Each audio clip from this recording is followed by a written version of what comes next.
In the dead of night, when the world holds its breath, some stories slip through the cracks of time. They linger in the shadows, waiting for someone to uncover their truth. This is one of those stories, a tale so haunting, so inexplicable, that it's been whispered about for decades. In 1992, 3 nurses vanished from a small-town hospital during their night shift. No screams, no signs of the struggle, just gone. For 32 years. Their disappearance remained an unsolved mystery, a wound that never healed for those left behind. Until one day, deep in the forest, someone stumbled upon a chilling discovery. Their scrubs, perfectly intact, folded neatly under the roots of an ancient tree. What happened to those nurses? And why did the truth stay buried for so long? This is their story, a story that will pull you into the unknown and leave you questioning everything you thought you knew. The year was 1992, and the town of Willow Creek was the kind of place where everyone knew your name. Nestled in a valley, cradled by dense, whispering pines, it was a town that felt both safe and secretive. Like it held stories it wasn't ready to tell. The heart of Willow Creek was its hospital, a modest brick building with flickering fluorescent lights and the faint smell of antiseptic lingering in the halls. It was here that Clara, Evelyn, and Margaret worked, 3 nurses bound by friendship, each with dreams bigger than the small town they called home. Clara was the youngest, barely 24, with eyes that sparkled like she could see the world's magic even in the mundane. She'd hum softly to herself during the quiet hours, her voice a gentle thread weaving through the sterile air. Evelyn, the oldest at 38, was the group's anchor, steady, practical, but with a laugh that could light up even the darkest nights. Then there was Margaret, 29, the dreamer, always scribbling poetry in the margins of patient charts, her mind forever chasing something just out of reach. They were inseparable, their laughter echoing through the hospital's corridors, a beacon of warmth in a place that often felt cold. It was October 17th, 1992, when everything changed. The night shift began like any other. The hospital was quiet, save for the soft beeping of monitors and the occasional shuffle of footsteps. Outside, a storm was brewing, the wind howling through the pines, rattling the windows like it was trying to get in. Clara, Evelyn, and Margaret were stationed in the East Wing, tending to a handful of patients recovering from routine surgeries. The clock ticked past midnight, and the world outside seemed to grow darker, heavier, as if the night itself was holding its breath. At 2:13 a.m., a patient rang the call bell. No one answered. By 2:30, the other nurses on duty noticed something was wrong. The East Wing was eerily silent. No laughter, no humming, no footsteps. They found the nurses' station empty.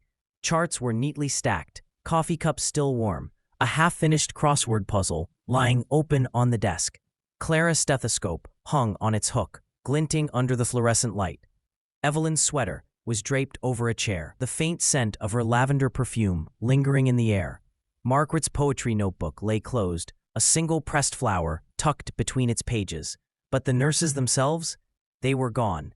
The hospital staff searched every room, every closet, every shadowed corner. Nothing. The police were called, flashlights slicing through the storm-soaked night as they combed the grounds. The rain fell in sheets, washing away any hope of footprints or clues. By dawn, the town was buzzing with fear and speculation. Had they run off? Been taken? Or had something darker, something unspoken, claimed them? The people of Willow Creek whispered about the forest that bordered the town, a place they called the Whispering Wood, where the trees seemed to hum with secrets and the air felt alive with unseen eyes. Days turned into weeks, then months. The police found no evidence, no witnesses, no trace of the 3 women. Their families clung to hope, but it was a fragile thing, fraying with each passing year. Clara's mother would sit by the window, staring into the forest, as if her daughter might walk out of the trees one day. Evelyn's husband kept her sweater folded on their bed, unable to wash away the last trace of her scent. Margaret's sister read her poetry aloud at town gatherings, her voice breaking as she begged the words to summon her sister back. But the Whispering Wood stayed silent, and the mystery deepened, wrapping Willow Creek in a shroud of unease. For 32 years, the disappearance of the nurses was a story told in hushed tones, a cautionary tale to keep children from wandering too far into the forest. Until one crisp autumn morning in 2024, when a hiker named Thomas Reed stumbled upon something that would crack the mystery wide open.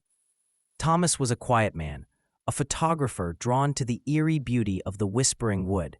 He'd spent years capturing its twisted branches and misty clearings, chasing the fleeting magic of a place that felt alive in ways he couldn't explain. That morning, the forest was unusually still, the air thick with the scent of damp earth and pine. A faint hum seemed to pulse beneath his feet, like a heartbeat buried deep in the ground. He was following a deer trail when he saw it, a massive oak tree, its roots sprawling like ancient fingers clawing at the earth. At its base, half hidden by moss, was a bundle wrapped in cloth. His heart raced as he knelt down, brushing away the dirt. The cloth fell away, revealing 3 sets of hospital scrubs, blue, faded, but perfectly intact. They were folded with care, as if someone had placed them there deliberately. The name tags were still pinned to the fabric: Clara, Evelyn, Margaret. Thomas's hands trembled as he touched the scrubs, the fabric cool against his skin. He felt a chill, not from the air, but from something deeper, something that whispered of secrets long buried. He brought the scrubs to the police, and Willow Creek erupted in a frenzy. The discovery was impossible. How could the scrubs remain untouched by time? No stains, no tears, no signs of the decades that had passed. Experts examined them, but the fabric yielded no answers. No DNA, no fibers, nothing to explain where they'd been. The town's whispers grew louder. Some said the nurses had been taken by the forest itself, spirited away by something ancient and unknowable. Others believed they'd stumbled into a world beyond our own, a place where time didn't flow the same way. Thomas, haunted by what he'd found, couldn't shake the feeling that the forest was watching him, waiting for him to uncover more. He began returning to the Whispering Wood, driven by an urge he couldn't name. The forest felt different now, alive in a way that made his skin prickle. He'd hear faint whispers in the wind, words he couldn't quite catch. Shadows seemed to move just beyond his sight, flickering like memories trying to surface. One evening, as the sun dipped below the horizon, painting the sky in hues of blood and gold, Thomas found something else. Carved into the bark of the same oak tree were 3 names: Clara, Evelyn, Margaret. The letters were fresh, the wood still damp with sap, as if they'd been carved only hours before.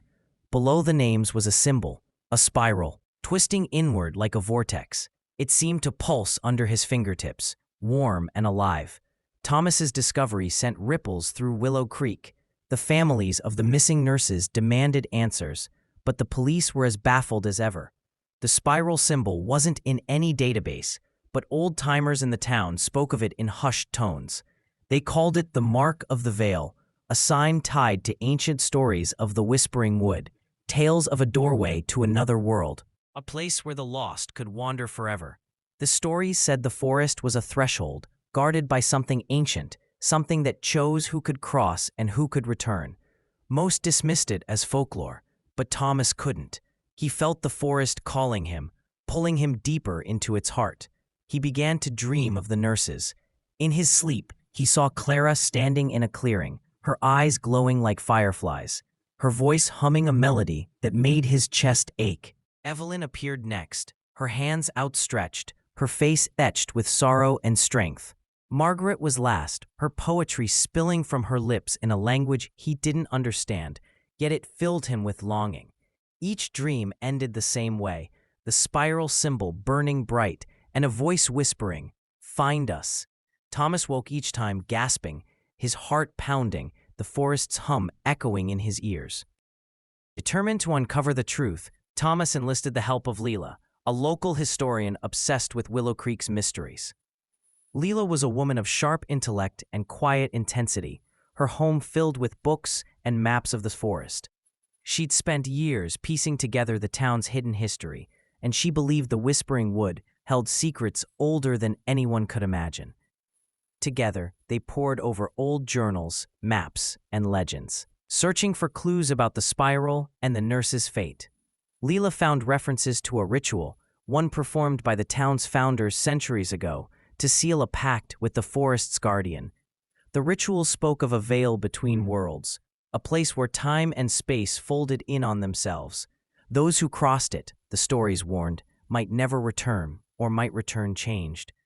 Thomas and Leela ventured deeper into the forest than anyone had dared in years.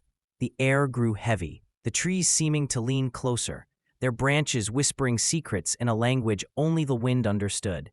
They followed the deer trail to the oak tree, its roots sprawling like a map of another world. As they stood before it, the spiral carving seemed to glow faintly, pulsing in time with their heartbeats. Leela traced it with her fingers, her breath catching. "This is it," she whispered. "The veil." That night, under a moonless sky, they performed a ritual of their own, not to summon, but to listen. They lit candles, their flames flickering like stars in the darkness, and spoke the names of the nurses: Clara, Evelyn, Margaret. The forest responded. The air grew warm, the ground trembling faintly beneath their feet. The spiral on the tree glowed brighter, and for a moment, Thomas swore he saw 3 figures standing in the clearing. Shadows made of light, their scrubs glowing faintly against the dark.